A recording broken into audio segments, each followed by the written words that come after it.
क्या आपने कभी ये बात सुनी है कि वीर्य का संबंध रीढ़ की हड्डी से होता है। कुछ लोग कहते हैं कि ब्रह्मचर्य करने से ऊर्जा रीढ़ के रास्ते ऊपर उड़ती है।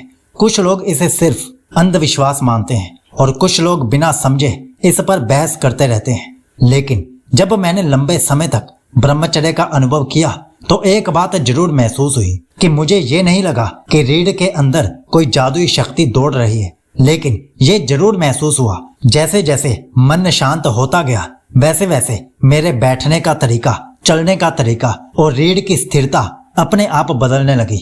यही मेरे मन में एक सवाल पैदा हुआ, क्या ऊर्जा रीढ़ से जुड़ी है या फिर रीढ़ हमारी मानसिक अवस्था का एक आईना है। और यही सवाल मुझे इस विषय को गहराई से समझने की तरफ ले गया, क्योंकि सच्चाई शायद दोनों पक्षों से थोड़ी अलग है। धीरे धीरे मुझे एक बात समझ आने लगी, जब मन वासना, बेचैनी और लगातार कल्पनाओं में फंसा रहता है तो सिर्फ दिमाग नहीं थकता, पूरा शरीर तनाव में रहने लगता है। ध्यान से देखिए, ऐसे समय कंधे झुके हुए होते हैं, रीढ़ सीधी नहीं होती और कुछ मिनट शांत बैठना भी मुश्किल होने लगता है। लेकिन जब ब्रह्मचर्य के साथ मन धीरे धीरे स्थिर होने लगता है तो रीढ़ भी अपने आप ज्यादा सीधी और स्थिर महसूस होने लगती है।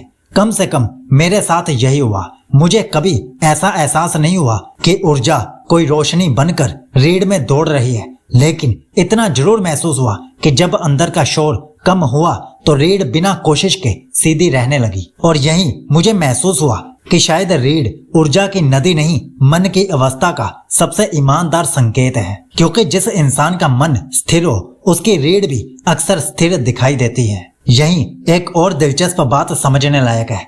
प्राचीन ग्रंथों में कई जगह रीढ़ और ऊर्जा का जिक्र मिलता है, लेकिन अगर हम सिर्फ किसी किताब में लिखी बात को दोहरा दें बिना उसे अपने जीवन में महसूस किए तो वो ज्ञान नहीं, सिर्फ विश्वास बनकर रह जाता है। मैंने अपने अनुभव में एक बात स्पष्ट देखी है। जब मैं ब्रह्मचर्य में स्थिर रहता था तो ध्यान में ज्यादा देर बिना हिले बैठ पाता था।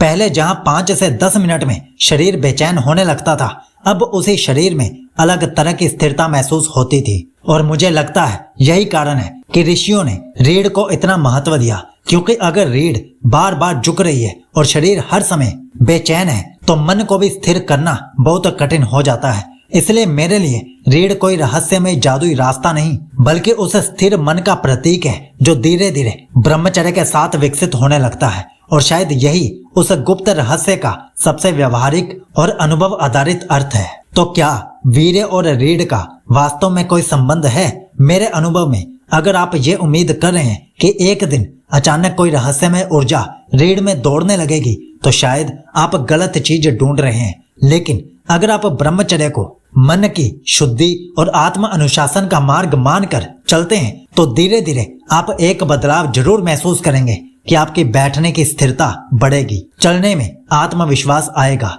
रीढ़ बिना जबरदस्ती ज्यादा सीधी रहने लगेगी और सबसे बड़ी बात, मन पहले से कम बिखरा हुआ महसूस करेगा। शायद यही कारण है कि प्राचीन ऋषियों ने रीढ़ को सिर्फ हड्डी नहीं, स्थिर चेतना का आधार माना। और मेरे लिए ब्रह्मचर्य का सबसे बड़ा रहस्य भी यही है कि ये सिर्फ वीर्य बचाने की यात्रा नहीं, अपने पूरे व्यक्तित्व को धीरे धीरे स्थिर करने की यात्रा है। और जब अंदर स्थिरता आ जाती है तो शरीर, चेहरा, आंखें और रीढ़ सब उसकी गवाही अपने आप देने लगते हैं। तो अब अगर आप ब्रह्मचर्य के लिए तैयार हो चुके हैं तो हमने 100 दिनों के लिए 14 ब्रह्मचर्य रूटीन्स नीचे पिन कमेंट और डिस्क्रिप्शन में दी हैं। आप वहीं से एक नई यात्रा शुरू कर सकते हैं। आपका ब्रह्मचर्य शुभ हो।